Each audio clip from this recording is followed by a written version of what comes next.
Once a week, Dr. SarahBeth Hartlage of the Louisville Metro Department of Health and Wellness has been joining us. And of course, she's keeping us updated about all things COVID-19, and that includes vaccinations, which everybody is talking about. If you missed Dr. Hartlage on in the previous segments, Dr. Hartlage, will you explain where you are and what it is that we're seeing behind you? Sure. So, Angie, I'm coming to you from LouVax, which is our mass vaccination site inside Broadbent Arena.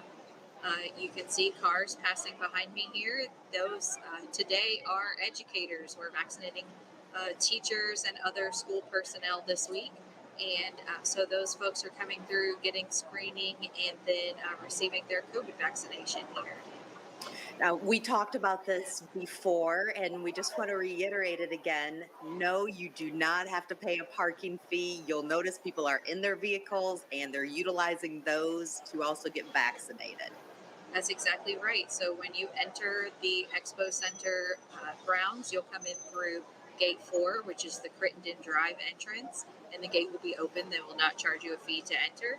You will drive through some traffic formations and then straight through the arena here to receive your vaccination.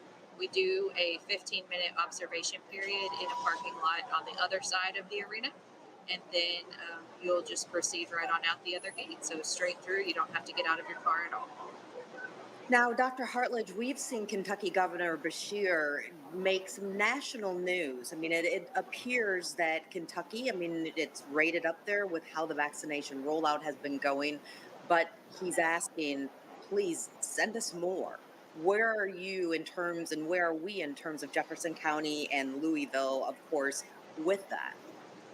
So we really appreciate Governor Beshear reaching out to the federal authorities to try to increase the supply here across the metro area, because he's exactly right. We have more capacity to deliver vaccines than we have supply right now. The average amount that's coming into the metro area is between 10 and 15,000 total doses per week. That includes our three hospital systems at Baptist, Norton, and University, as well as the health department. The health department is receiving about 5,000 per week, specifically for educators this week and next week. So we believe we could distribute at least twice that many if we had them available. But right now we're giving out everything we've got. We're hoping that the supply will open up and we'll be able to get some more doses to give. I think a lot of us were hoping 2020 would kind of stay in the past and propel us into 2021. But realistically speaking, what can we expect to see over this next year? I mean, we're already almost into the second month of 2021, and I think a lot of hopes, oh, it's going to be all okay by early spring. Where are we with that in the timeline of really some normalcy, even though this has become our new normal?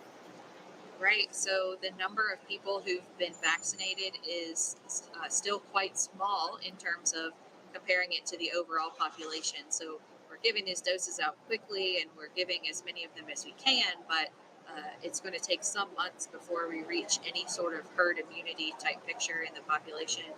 I will say, I think we're proceeding faster than we had anticipated. We were able to get through our Tier 1A folks by mid January instead of February 1st, as anticipated. Right now, we're projecting about 10 weeks for this Tier 1B group.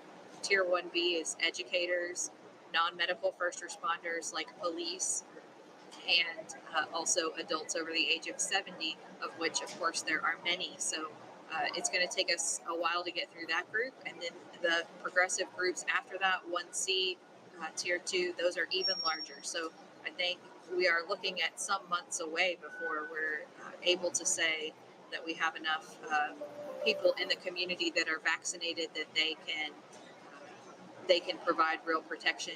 And at this point, everyone who's been vaccinated needs to keep doing what everyone else is doing and wearing their mask and social distancing, all those things. So I understand it feels like hope, but also it's moving slower maybe than people would like. So we hope that the increase in supply will help with that. Absolutely. And like you said, it's important for people to continue wearing the mask, social distancing, washing your hands, all of those things. Dr. Hartlage, we really appreciate you taking the time to continue to update us on Great Day Live. Thanks, Angie.